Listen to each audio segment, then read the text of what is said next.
नमस्कार मेरे प्यारे देशवासियों। आज हम बात करेंगे एक ऐसे महापुरुष की जिनके नाम से ही देशभक्ति की ज्वाला धधक उठती है, जिनके जीवन से प्रेरणा लेकर पीढ़ियां आगे बढ़ी हैं। जी हाँ, मैं बात कर रहा हूं नेताजी सुभाष चंद्र बोस की। उनका जीवन, उनका संघर्ष, उनका त्याग हर कदम पर हमें कुछ नया सिखाता है। नेताजी सुभाष चंद्र बोस का जीवन हमें देशभक्ति, साहस, दृढ़ संकल्प और नेतृत्व की प्रेरणा देता है। उनका व्यक्तित्व एक ज्वालामुखी की तरह था, जिसमें देश प्रेम की आग हमेशा सुलगती रहती थी। उन्होंने अपने जीवन में कई उतार चढ़ाव देखे, लेकिन अपने लक्ष्य से कभी नहीं डिगे। उनके जीवन से सीखने योग्य कुछ महत्वपूर्ण सबक देश के लिए समर्पण, साहस और निडरता, दृढ़ इच्छा शक्ति, नेतृत्व क्षमता, रचनात्मक विद्रोह, अंतर्राष्ट्रीय सोच और महिला सशक्तिकरण, इन सभी पहलुओं पर हम विस्तार से चर्चा करेंगे और देखेंगे कि कैसे नेताजी के जीवन से हम अपने जीवन को बेहतर बना सकते हैं। दोस्तों, नेताजी का जीवन त्याग और समर्पण की एक अद्भुत मिसाल है। एक तरफ थी सुख सुविधाओं से भरी जिंदगी, ऊंची सरकारी नौकरी का आकर्षण, और दूसरी तरफ था अपना देश जो गुलामी की जंजीरों में जकड़ा हुआ था। क्या आप जानते हैं उन्होंने क्या चुना? जी हाँ, उन्होंने देश सेवा को सर्वोपरि रखा। उन्होंने सरकारी नौकरी को ठुकरा दिया क्योंकि उनका लक्ष्य तो कुछ और ही था। उनका लक्ष्य था भारत को आजाद कराना। कल्पना कीजिए, उस दौर में जब देश के लिए कुछ भी करना आसान नहीं था, नेताजी ने वो कदम उठाया जो बहुत कम लोग उठा पाते। उन्होंने अपनी सुख सुविधाओं को त्याग दिया, अपने परिवार से दूर हो गए और खुद को देश की सेवा में समर्पित कर दिया। ये सोचने वाली बात है दोस्तों। आज के समय में जब हम अपने छोटे छोटे स्वार्थों में उलझे रहते हैं, क्या हम नेताजी के इस त्याग और समर्पण से कुछ सीख सकते हैं? क्या हम अपने देश के लिए, समाज के लिए कुछ कर सकते हैं? यकीन मानिए दोस्तों, जब हम अपने आप से बड़े लक्ष्य के लिए जीते हैं तो जीवन का अर्थ ही बदल जाता है। नेताजी का जीवन इसका जीता जागता उदाहरण है।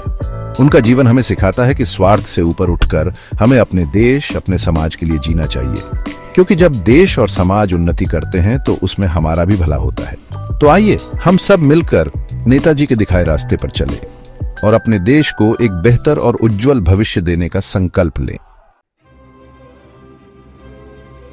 दोस्तों, नेताजी का नाम सुनते ही एक ही शब्द दिमाग में आता है, साहस। उनका साहस, उनकी निडरता किसी भी चुनौती से टकराने के लिए तैयार रहती थी। ब्रिटिश हुकूमत जिसके आगे बड़े बड़े दिग्गज नतमस्तक हो जाते थे, नेताजी उनके सामने सीना तानकर खड़े हो गए। कल्पना कीजिए उस समय को, जब तुम मुझे खून दो मैं तुम्हें आजादी दूंगा का नारा पूरी दुनिया में गूंज रहा था। यह नारा सिर्फ एक नारा नहीं था, बल्कि एक क्रांति का बिगुल था जो नेताजी ने बजाया था। यह नारा लोगों के दिलों में जोश और उमंग भर देता था। लोगों को ऐसा लगता था जैसे खुद नेताजी आकर उनसे कह रहे हो, डरो मत, मैं तुम्हारे साथ हूं। नेताजी का साहस देखकर अंग्रेज भी हैरान थे। उन्हें समझ नहीं आ रहा था कि यह आदमी किस चीज से बना है। लेकिन दोस्तों, नेताजी का साहस किसी जादू से नहीं आया था।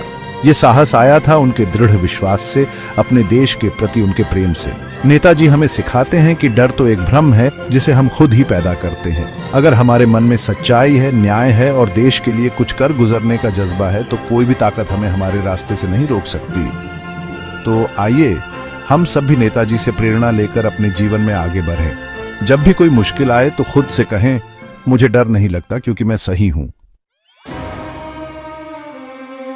सफलता का कोई गुरु मंत्र नहीं होता दोस्तों, बस एकाग्रता और दृढ़ इच्छा शक्ति ही सफलता की कुंजी होती है। और नेताजी सुभाष चंद्र बोस इसका जीता जागता उदाहरण थे। कल्पना कीजिए, 11 बार जेल जाना, हर बार अंग्रेजों को चकमा देकर निकल जाना, ये सब सामान्य इंसान के बस की बात नहीं है। लेकिन नेताजी के लिए ये सब मामूली बातें थीं। क्यों? क्योंकि उनके मन में एक ही जुनून था, एक ही लक्ष्य था, भारत को आजाद कराना।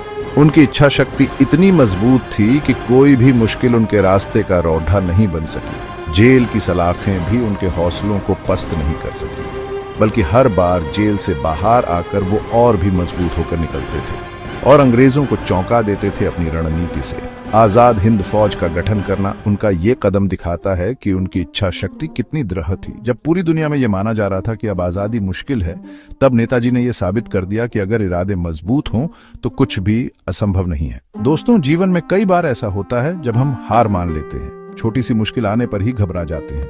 लेकिन नेताजी का जीवन हमें सिखाता है कि अगर हमारे लक्ष्य स्पष्ट हों और उन्हें पाने की चाहत मजबूत हो, तो कोई भी मुश्किल हमें हमारे रास्ते से भटका नहीं सकती। चैप्टर 4 नेतृत्व क्षमता। दोस्तों, एक सच्चा नेता वही होता है जो लोगों को साथ लेकर चले, उनमें उत्साह भरे और उन्हें एक साझा लक्ष्य के लिए एकजुट करे। नेताजी सुभाष चंद्र बोस में ये क्षमता कूट कूट कर भरी थी। उन्होंने सिर्फ आदेश ही नहीं दिए, बल्कि खुद सबसे आगे रहकर लोगों का नेतृत्व किया। चाहे वो छात्र जीवन हो, चाहे आजादी की एल्डेडाई का मैदान हो, नेताजी हमेशा लोगों को अपने साथ लेकर चले। उनकी वाणी में एक अद्भुत जादू था जो लोगों को मंत्रमुग्ध कर देता था।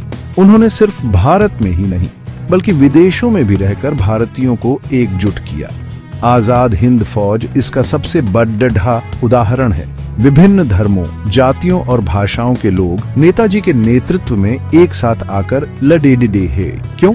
क्योंकि उन्हें नेताजी पर भरोसा था, उनके विजन पर भरोसा था। नेताजी हमें सिखाते हैं कि एक अच्छा नेता वही होता है जो सबको साथ लेकर चले, सबकी बात सुने और सबके हित के लिए काम करे।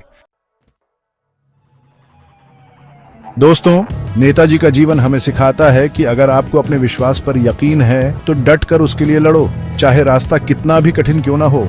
गांधी जी के अहिंसा के मार्ग का सम्मान करते हुए भी नेताजी ने अपना रास्ता खुद बनाया।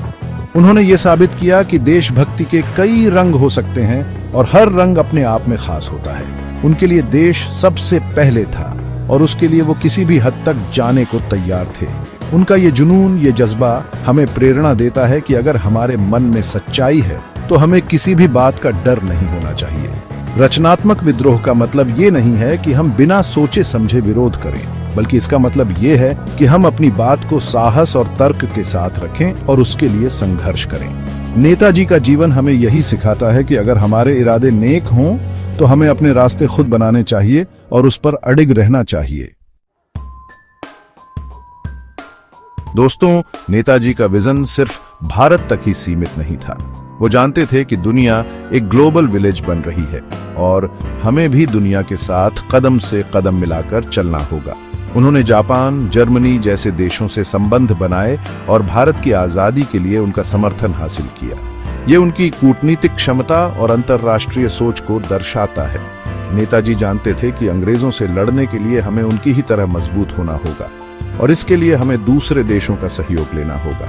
उनका मानना था कि भारत को विश्व गुरु बनने के लिए दुनिया के सारे देशों से मिलकर रहना होगा। आज जब हम ग्लोबलाइजेशन के युग में जी रहे हैं तो नेताजी की ये बातें और भी ज्यादा प्रासंगिक हो जाती हैं। हमें अपनी सोच को वैश्विक बनाना होगा और दुनिया के साथ मिलकर चलना होगा। दोस्तों, आज से कई दशक पहले जब महिलाओं को घर की चार दीवारी में ही रहने के लिए कहा जाता था, तब नेताजी ने महिला सशक्तिकरण को अपने हृदय के बहुत करीब रखा। आजाद हिंद फौज में रानी झांसी रेजिमेंट का गठन करके उन्होंने ये साबित कर दिया कि महिलाएं भी किसी से कम नहीं हैं। वो भी देश की रक्षा कर सकती हैं और आजादी की लड़ाई में अपना योगदान दे सकती हैं। नेताजी का मानना था कि किसी भी देश की तरक्की तब तक पूरी नहीं हो सकती जब तक उसकी आधी आबादी को आगे बढ़ने का मौका न मिले। उन्होंने महिलाओं को शिक्षित होने, आगे बढ़ने और अपने हेक्यू के लिए एलईडी देने के लिए प्रेरित किया। उनका मानना था कि महिलाएं शक्ति का प्रतीक हैं और उन्हें अपनी शक्ति को पहचानना होगा। आज जब हम महिला सशक्तिकरण की बात करते हैं तो हमें नेताजी के विचारों को याद रखना होगा। हमें महिलाओं को वो सम्मान और अधिकार दिलाना होगा जिसकी वो हकदार हैं। दोस्तों, नेताजी का जीवन हमें सिखाता है कि असंभव जैसा कुछ नहीं होता। अगर मन में कुछ कर गुजरने की ठान ली जाए तो बड्डी से बड्डी चुनौती भी छोटी पड़ जाती है। नेताजी ने यह साबित करके दिखाया। उनका आदर्श वाक्य जय हिंद आज भी देशभक्ति की भावना जगाता है। जब भी हम ये शब्द सुनते हैं तो हमारे अंदर एक नई ऊर्जा का संचार होता है। नेताजी के बताए मार्ग पर चलकर हम देश और समाज के लिए योगदान दे सकते हैं। हमें अपने जीवन में साहस, त्याग, समर्पण और देशभक्ति को अपनाना होगा। याद रखो, सबसे बड़ा अपराध अन्याय सहना और गलत के साथ समझौता करना है। सुभाष चंद्र बोस।